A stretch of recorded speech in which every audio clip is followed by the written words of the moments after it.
1965 gal here.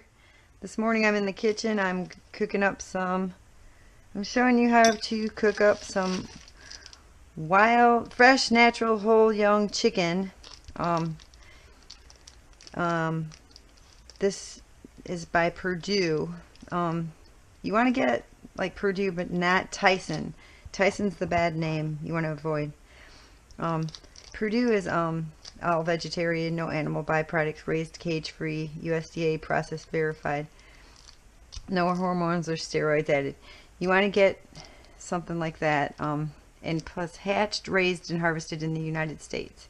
You want to get all that. That's important when you're choosing your chicken. Okay, and you just unwrap it. I got 2 of them. It was 99 cents a pound, which is pretty good, I think. And each one is gonna give you a lot of meat, really. Huge pan. It's like the biggest size in the stock pots. I have a set of 3, and it's the largest size. And you're gonna need a huge pan because you want to fit both of these in at once. You might as well cook 2 at once because, you know, then you'll have a bunch of chicken. You can just deal with it one time. You don't have to keep doing it like more. You can just do 2 chickens at once and it gives you a lot of meat and also broth. Chicken broth, homemade chicken broth. So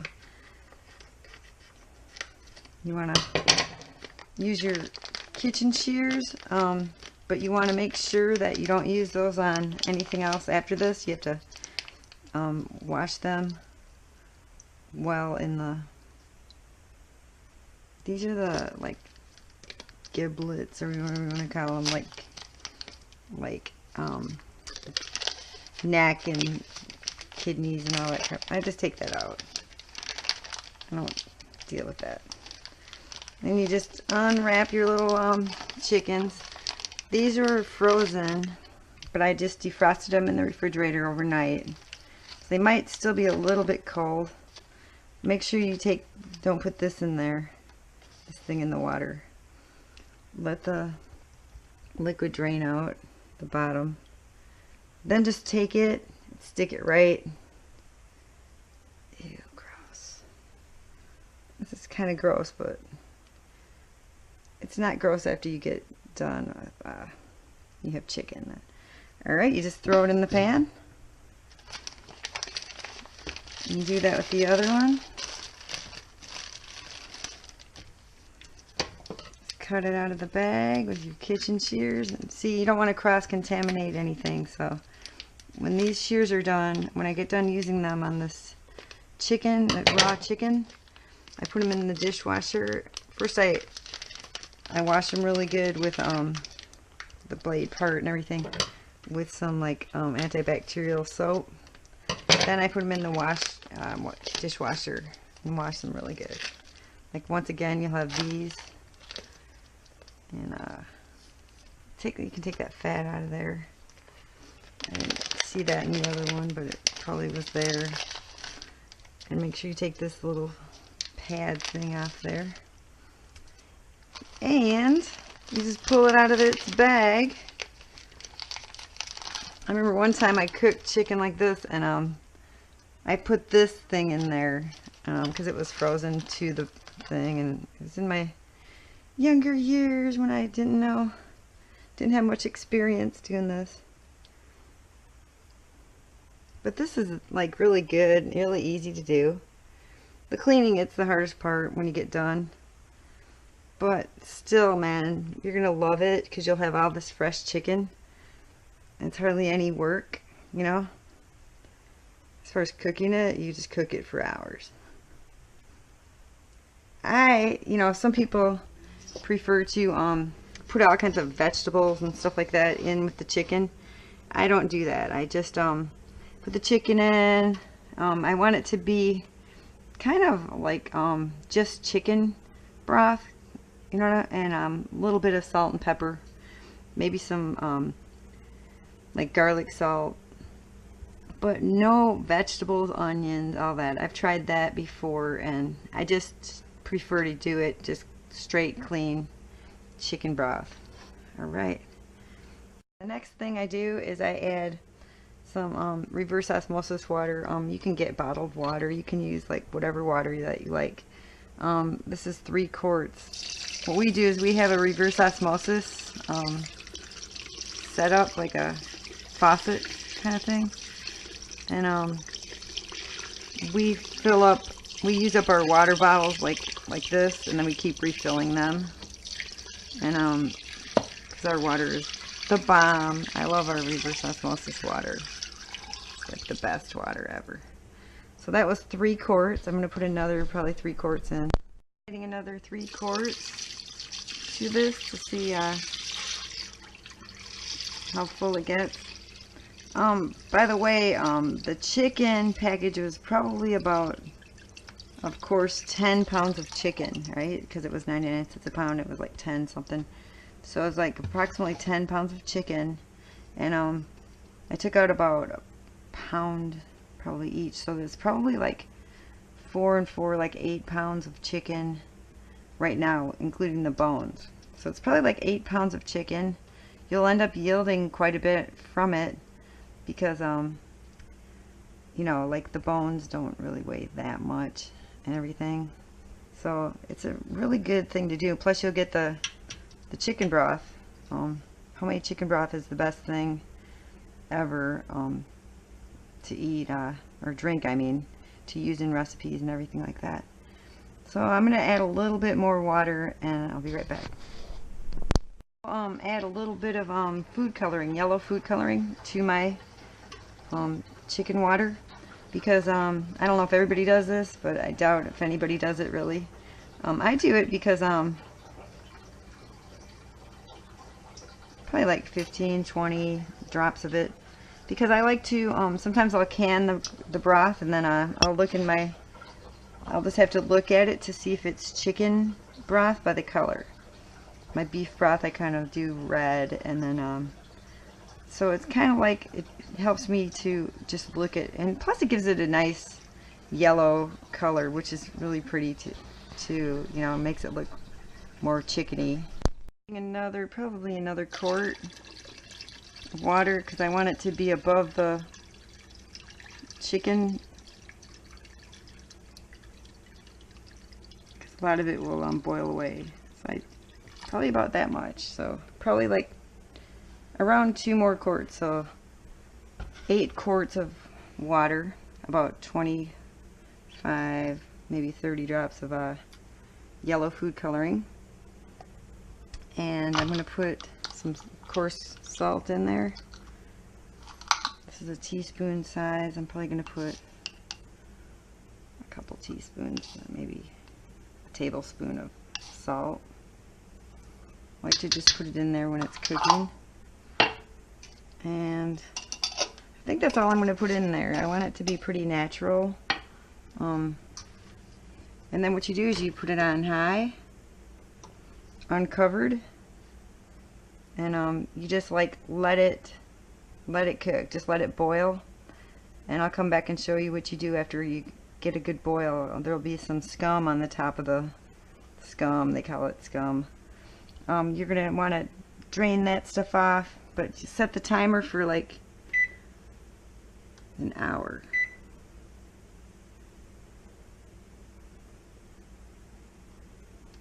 Alright, I'll see you in a little bit. See you in an hour. I also take some chopsticks and I try to put it underneath the chicken in the bottom of the pan, kind of like that, kind of like crossed in a way. I know I'm putting my hand down in there, but my hands are clean.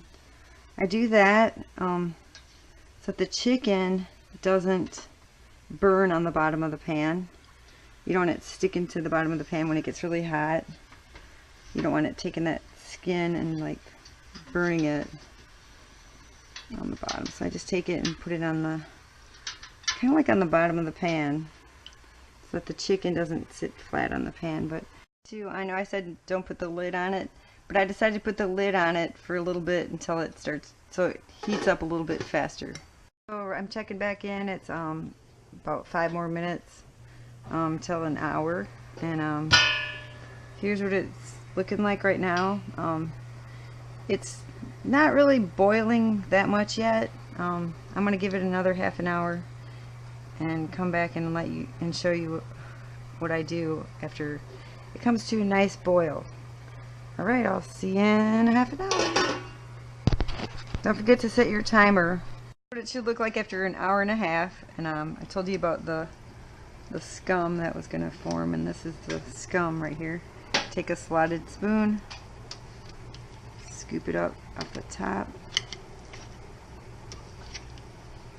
If you don't get rid of this, your broth is going to be all scummy and with little particles of dark stuff in it.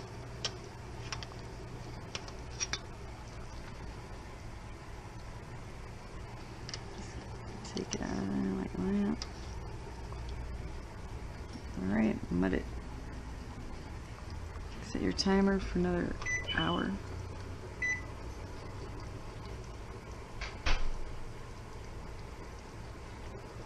Yeah, set your timer for another hour, and then so you try to get like as many of the particles that are floating around as you can. This is like pretty good.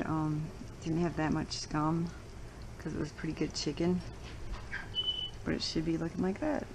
Alright, see you in a little bit.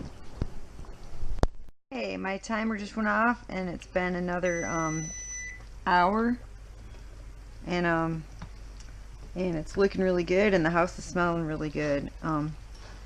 I noticed that I stirred my chicken a little while ago. I forgot to record, but you can take your chopsticks out.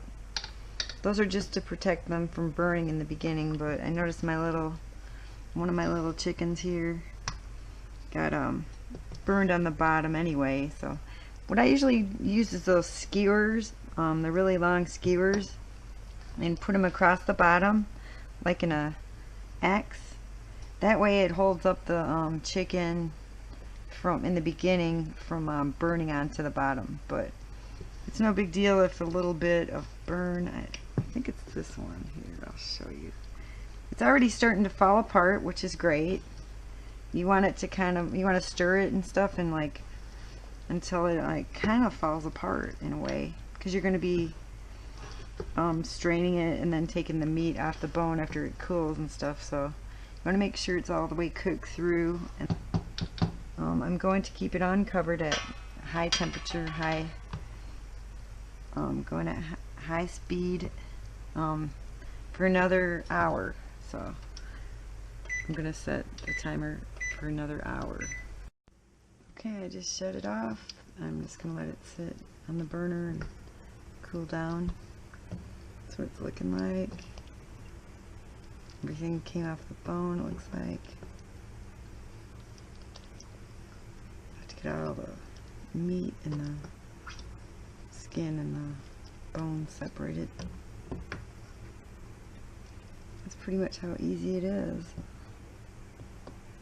Alright, see you in a little bit.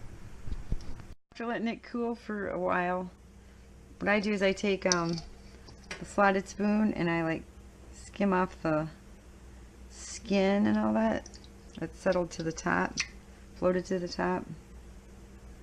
And then there's like also fat that floated to the top. We'll deal with that in a minute here, but it's so gross. But cool how it floats to the top, so you can get it.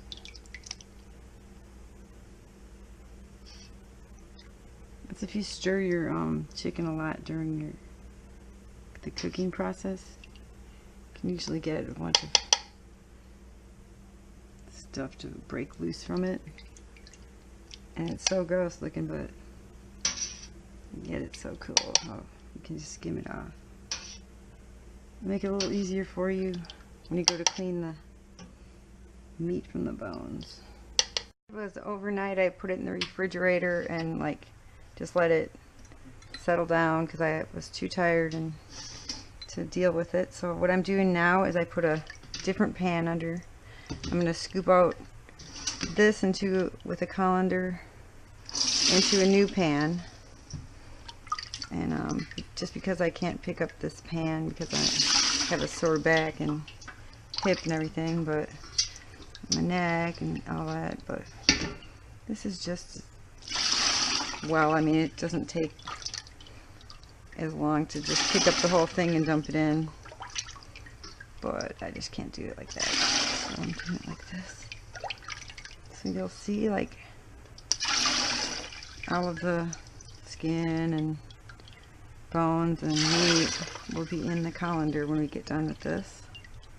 All the broth will be in the lower pan, and that's what we want to heat up, and then we're going to can the broth. And then we're going to take the meat off of the bones and save the meat.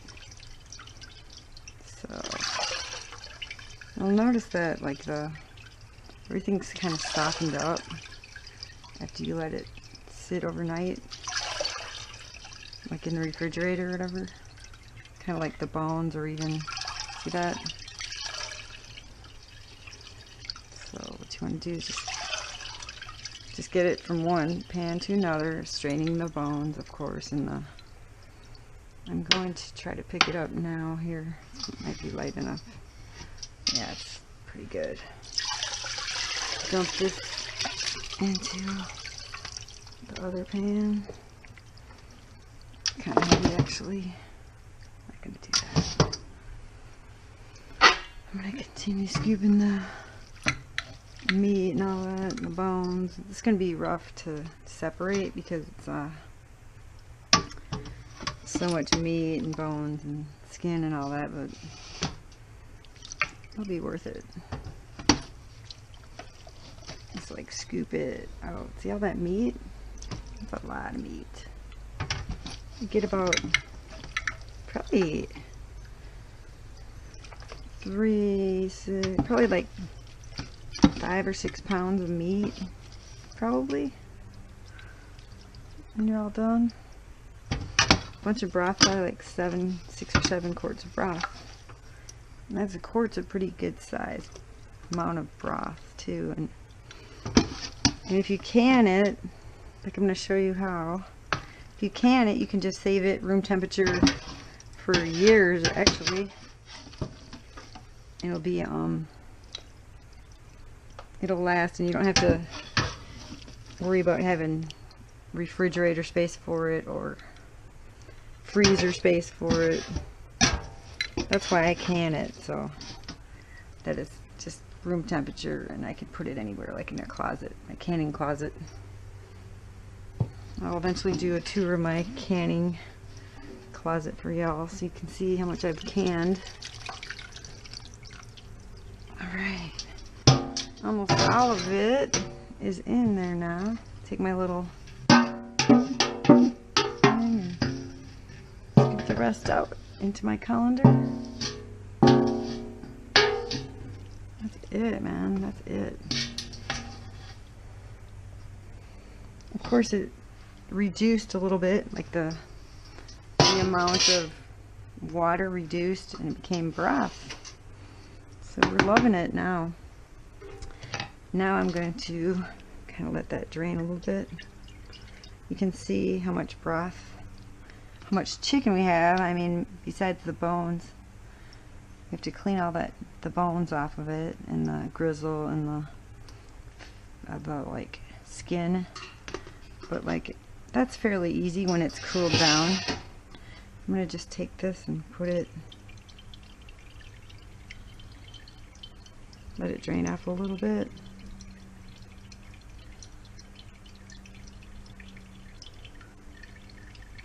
Actually, I'll just let it sit in there. There you go, and I'll come back in a little bit here with show you what I do to can it, to can the broth.